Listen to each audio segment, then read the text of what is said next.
Good morning, dear students. How are you all? I hope you all are fine.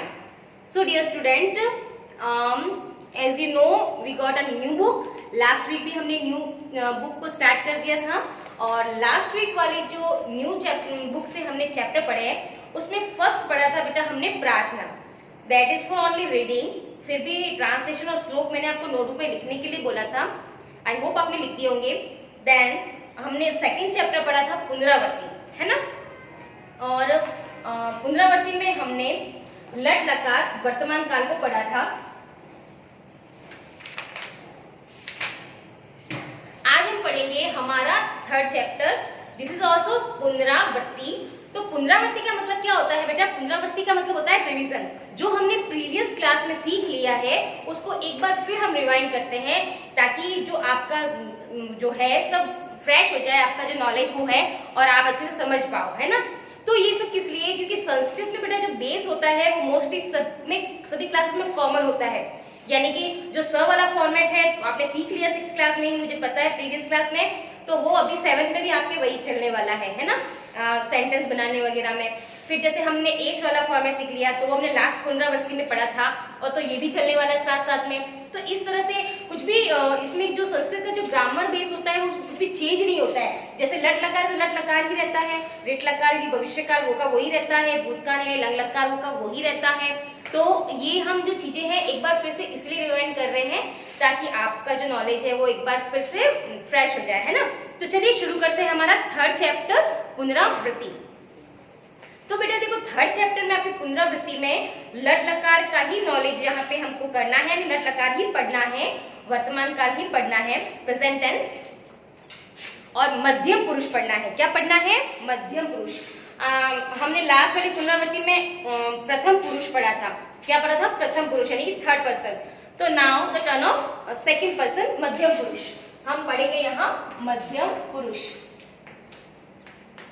तो बेटा मध्यम पुरुष क्या होता है? Second person. आप अच्छे से जानते हो मध्यम पुरुष में क्या आता है? 3 वर्ड्स आते हैं. तुम दोनों और तुम सब. ये 3 वर्ड्स आपको सीखने होते हैं मध्यम पुरुष में, सेकंड पर्सन में. तो सेकंड पर्सन में 3 वर्ड होते हैं. तुम यानी कि तुम कहते हैं उसको. तुम दोनों क्या कहते हैं? तुम दोनों को युवाम. और तुम सब होता है उसको क्या कहते हैं हम? यूयम. तो ये 3 वर्ड तुम, युवाम, यूयम. तुम दोनों, तुम सब, ये 3 के बारे में ही हमें इस लेसन में पढ़ना है. तो चलिए शुरू करते हैं. तुम छात्र असि. तुम छात्र हो. देखो हो के लिए क्या लगता है? असि. और मोस्टली तुम के साथ में पीछे अगर हो आता है तो असि ही लिखना होता है आपको. ओके. तो ये हम अस धातु पढ़ेंगे तब मैं आपको और अच्छे से एक्सप्लेन कर दूंगी. ओके. तो आप अभी के लिए इतना ही सीखिए कि तुम छात्र असि यानी तुम छात्र हो. तुम विद्यालय गच्छसि. तुम विद्यालय जा रहे हो, है ना. तुम छात्र असि, तुम छात्र हो. तुम विद्यालय गच्छसि, तुम विद्यालय जा रहे हो. Then next. तुम अध्यापिका असि. तुम अध्यापिका हो. तुम बालकाना अध्यापयसि. तुम बालकों को पढ़ा रही हो, है ना. तुम बालकों को पढ़ा रही हो. Then next third paragraph. तुम पाचिका असि यानी कि पाचिका में से कुक को बोलते हैं, है ना, खाना बनाने वाले, है ना. तो उसको पाचिका बोलते हैं. तुम पाचिका यानी तुम मतलब खाना बनाने वाले हो. तुम भोजनम पचसी और तुम क्या बना रही हो? भोजन यानी खाना बना रही हो. देखिए 3 एग्जाम्पल तुम के हो गए, है ना. तुम क्या मतलब होता है? तुम. तो ये तीनों तुम से स्टार्ट हो गए. ये तुम का एग्जाम्पल है ये तीनों. नाउ द टर्न ऑफ युवाम यानी कि तुम दोनों की टर्न. अब ये तीनों एग्जाम्पल है युवाम के. देखिए युवाम धावको स्तः. तुम दोनों धावक हो. धावक मीन्स दौड़ने वाले खिलाड़ियों को बोलते हैं धावक. तो धावक मैंने अभी आपको ना बताया हुआ भी है पहले, अभी तो नहीं. जैसे कि एक वचन में तो सिर्फ विसर्ग आता है, द्विवचन में आउ की मात्रा और बहुवचन में आ की मात्रा विसर्ग. तो देखिए धावक के पीछे आउ की मात्रा लगी यानी कि द्विवचन में आउ की ही मात्रा आती है. तो धावकौ यानी तुम दोनों धावक हो. युवाम क्षेत्रे धावत. तुम दोनों कहाँ? मैदान में दौड़ रहे हो. क्षेत्र का मतलब होता है खुला मैदान और धावत यानी दौड़ रहे हो. तुम दोनों मैदान में दौड़ रहे हो. देन नेक्स्ट युवाम गायिके स्थ. तुम दोनों गायिका हो यानी सिंगर हो. युवाम गीतम गायत, तुम दोनों क्या गा रही हो? गीत गा रही हो, है ना? तुम दोनों गायिका हो और तुम दोनों गीत गा रही हो। नेक्स्ट, युवाम लेखको स्थ, तुम दोनों लेखक हो, राइटर होते हैं ना लेखक, तो तुम दोनों लेखक हो। युवाम पुस्तकम लिखत, तुम दोनों क्या लिख रहे हो? पुस्तक लिख रहे हो। ओके, तो ये थ्री जो एग्जांपल्स थे बेटा वो युवाम की। और अब है बारी यूयम की। ये जो नीचे दो एग्जांपल दे रखे हैं आपके यूयम के, तो देखिए, यूयम कृषका स्थ, तुम सब किसान हो। कृषका किसको बोलते हैं? किसान को। ओके, जो खेती करते हैं। तो यूयम कृषका स्थ, तुम सब किसान हो। एंड यूयम क्षेत्रम कृषत, तुम सब क्षेत्रम, क्षेत्रम का मतलब होता है खुला मैदान, जो खेत होता है वो भी खुले मैदान में ही होता है। तो तुम जो है वो क्षेत्रम कृषत, उस मैदान को जोत रहे हो, यानी कि उस पे हल चला रहे हो, है ना? देन नेक्स्ट, यूयम छात्रः स्थ, तुम सब छात्रा हो। यूयम विद्यालयम गच्छत, और तुम सब कहाँ जा रही हो? विद्यालय जा रही हो। तुम सब विद्यालय जा रही हो। ओके, तो बेटा ये देखिए, इस तरह से आपके त्वम के एग्जाम्पल हो गए 3, फिर 3 एग्जाम्पल हो गए युवाम के। Then next to last to यूयम के 2 एग्जाम्पल है आपके सामने। तो इस तरह से आपके ये एग्जाम्पल्स आपके सामने, आई होप आपको ये तीनों जो है समझ में आ गए होंगे एग्जाम्पल के थ्रू, है ना? एक छोटा सा मैं और बता देती हूँ, आपके बीच में कंफ्यूज हो गए होंगे कि एक वचन के साथ, द्विवचन के साथ, बहुवचन के साथ अलग अलग वर्ड्स आते हैं, वो किस तरह से। तो देखिए, जैसे एक ही वर्ड बताऊंगी, आपने यहाँ पे देखा ये वाला वर्ड कृषक,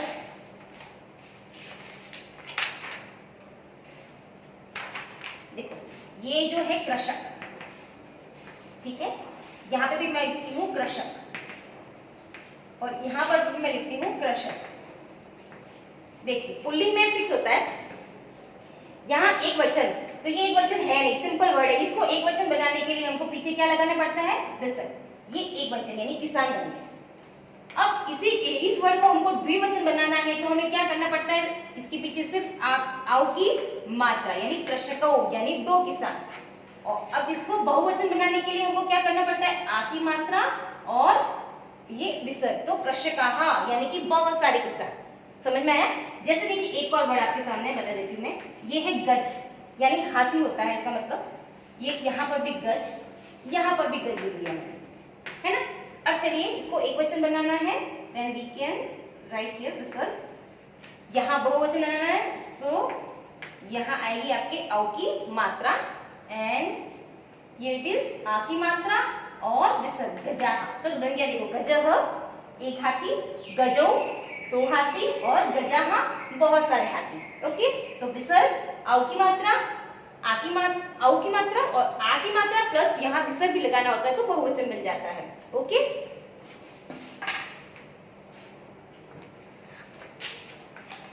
टर्न योर पेज नाउ। ये पीछे देखो, यहाँ पे 3 लाइन्स दे रखी है, इसका ओनली आपको ट्रांसलेशन करना है। वहां पे हमने एग्जाम्पल्स के थ्रू सब समझ लिया है, अब मैं डायरेक्ट एग्जाम ट्रांसलेशन करूंगी। ओके, देखिए, आरुणि त्वं धौम्यस्य शिष्यसि। आरुणि तुम धौम्यस्य यानी कि धौम्य के शिष्य हो, धौम्य ऋषि का नाम है, तो आरुणि तुम धौम्य के ऋषि हो।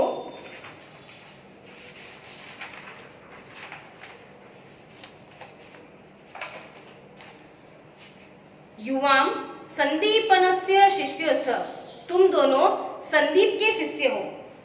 देखो यहाँ एग्जाम्पल वाइज सेंटेंस चल रहे हैं, ध्यान से सुनिएगा। आरुणि त्वं धौम्य से शिष्य असि, आरुणि तुम धौम्य के शिष्य हो। युवाम यानी तुम दोनों संदीपनस्य शिष्यस्थ, तुम दोनों संदीप के शिष्य हो। फिर ते धृतराष्ट्रस्य पुत्रा सन्ति, ते का मतलब होता है वे सब, ठीक है? तो वे सब धृतराष्ट्र के पुत्र है। त्वं सज्जनसि, त्वं का मतलब तुम, सज्जन हो, तुम सज्जन हो। ते दुर्जना सन्ति, ते का मतलब अगेन वे सब, तो वे सब दुर्जन है, दुर्जन का मतलब होता है खराब लोग, दुष्ट लोग, है ना? तो तुम सज्जन हो और वे सब दुर्जन है यानी दुष्ट लोग हैं। युवाम कृषको स्थः, तुम दोनों किसान हो। युवाम क्षेत्रम कृषत, तुम दोनों खेत को जोत रहे हो। यूयम नर्तकास्थ, नर्तक का मतलब होता है बेटा नाचने वाले, डांसर। तो यूयम यानी तुम सब, नृत्यका यानी नाचने वाले हो, यूयम नृत्यथ तुम सब नाच रहे हो। नृत्यका का मतलब होता है नाचने वाले, और नृत्यथ यानी नाच रहे हो, तुम सब नाच रहे हो। त्वम काक असि, तुम काक का मतलब क्या होता है? कौवा, क्रो। तो तुम काक यानी तुम कौवे हो। त्वम हंस, तुम हंस हो।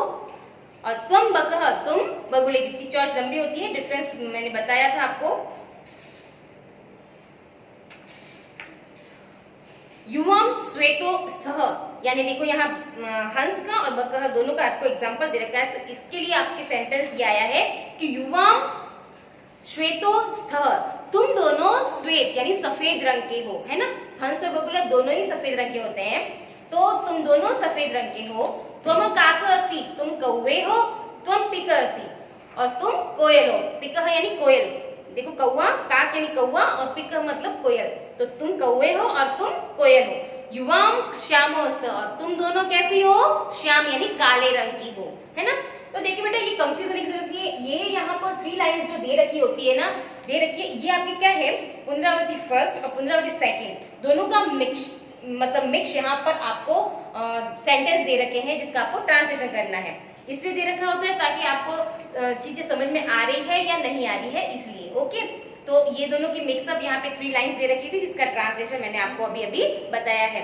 ठीक है, तो इस तरह से आप भी, अगर आपके जाके सेंटेंस होता है तो बेटा इससे रिलेटेड जो मैंने पढ़ाया उससे रिलेटेड सेंटेंस होते हैं, तो ट्रांसलेशन करने की कोशिश कीजिए ताकि आपको हिंदी अर्थ अच्छे से समझ में आ जाए। ठीक है, तो आई होप आपको ये 3rd चैप्टर पुनरावृत्ति जो है लट लकार तीनों वचन में और मध्यम पुरुष समझ में आ गया होगा।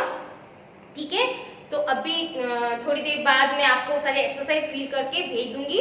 ठीक है, and if you have any doubt about this chapters then you can ask me on Google Meet. Okay, thank you, have a good day.